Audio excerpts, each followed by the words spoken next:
The decision in front of Nigeria to stave off a crisis boils down to two choices. One is a complete revolution, and I'm talking about a revolution against the cabal, against the establishment, senators, governors, and private partners who have inherited Nigeria's promise. The entire group of them. It's either Nigeria has a revolution in which the entire collective is kicked out with a declaration for them to relinquish all their assets, all their land, all their businesses, and leave Nigeria on self-exile.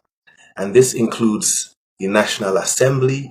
This includes all the cabal, north, south, east, west, who have been partakers directly and indirectly in looting Nigeria's promise. These are the people the youth are against. These are the people that are behind the current wave of discontent, frustration, and ethnic fractionation and anger in Nigeria. So it's either a complete revolution gets rid of the entire establishment, Nigeria PLC and all its partners, or the second choice Nigeria has to make, and make urgently, is the restoration of true federalism, dividing Nigeria into regions, and then these regions can decide how they deal with their cabal within their territory and how they restore hope and opportunity. The message people like Nnamdi Kanu are selling is quite straightforward.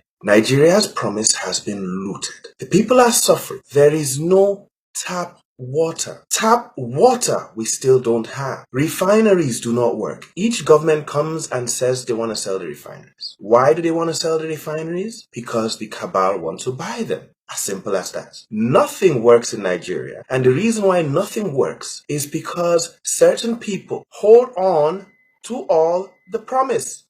They hold on to all the endowment of the country. And these people, because they ride in bulletproof vehicles and fly in private jets, they do not care about the level of road infrastructure. They do not care about police security. So these people continue to hold the promise of Nigeria. And this is all Mohammed Yusuf sold. This is all Nnamdi Kanu has to sell. This is all he is selling. And he is a hero in the South right now due to the promise of emancipation of at least his sector of the country from these jackals, from the vulture cabal, from Nigeria PLC. And the agitation of the youth is not going anywhere. As a free people, we can afford to make life better for our people. Nigeria is not a civilized country. People behave like animals. They are not reasonable enough. They are not disciplined enough. They are not mentally developed enough to run a transparent civil society. For them, they have a feudal mindset where you have the ruling class and, a multitude of poverty-stricken people who never utters any word in rebellion or to even ask questions about their plight. That is one thing we are determined to challenge. Didn't you go through the roads and see how horrible they are? Didn't you see how unkept everywhere is? How filthy and dirty everywhere is? That is the product of a Nigerian system that is uniquely backwards, even by the very third world standards of Black Africa. That's the fact, and people must face up to it. How come you hear about all those uprisings in the north where southern Christians are being slaughtered and nothing gets done about it? Are you telling me that that is normal? People are in the north out of a dire need, necessity more or less, to try and survive. Because here, the entire production process has been emasculated by people and policies that are geared towards ensuring that our people exist in perpetual state of poverty, and that is unacceptable to us. What we're asking the world to recognize is that we want to live in peace, not in pieces.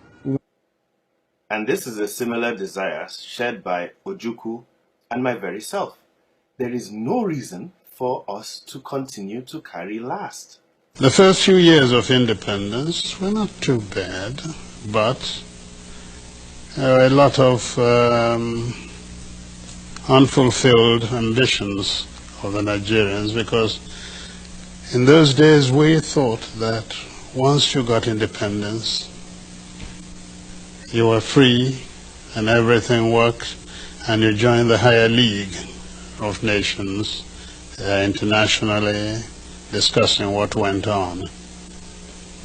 In fact, to Nigerians it looked as though, and indeed they tended to show, that independence in itself was the achievement. Now Nigeria was free, as we're a member of the world. Instead of looking upon it as the beginning of our journey to nationhood. The youth are suffering. The youth are frustrated.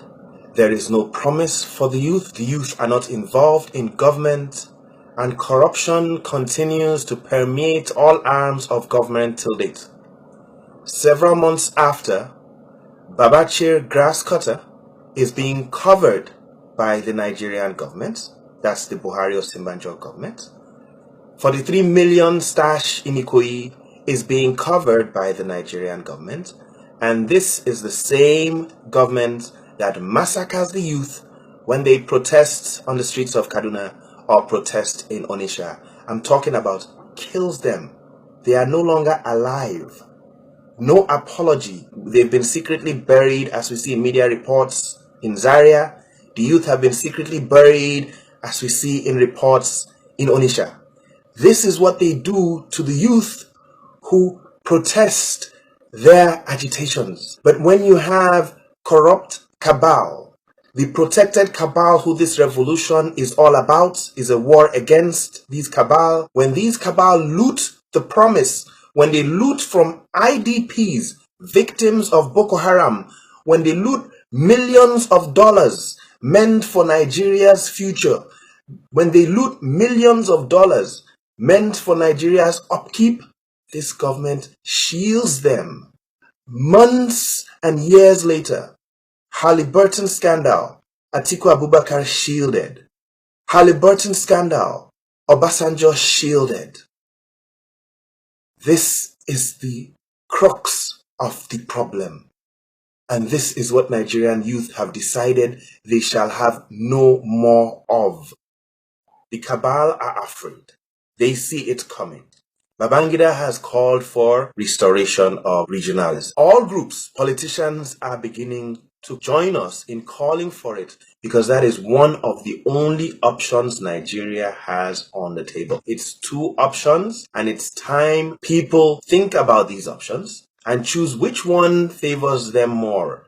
Either the entire establishment of corrupt politicians and cabal relinquish everything they have amassed and set out of Nigeria on self-exile, or true federalism is restored.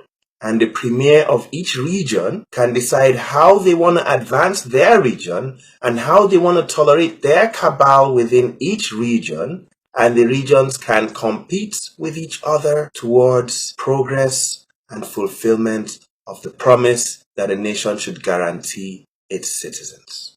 It's time we make a choice. If we do not make a choice, the final option might not be so tasty. This is Dr. Perry Bremer. Follow the revolution. Join me on advancednigerian.com. Follow me on Twitter @EveryNigerian.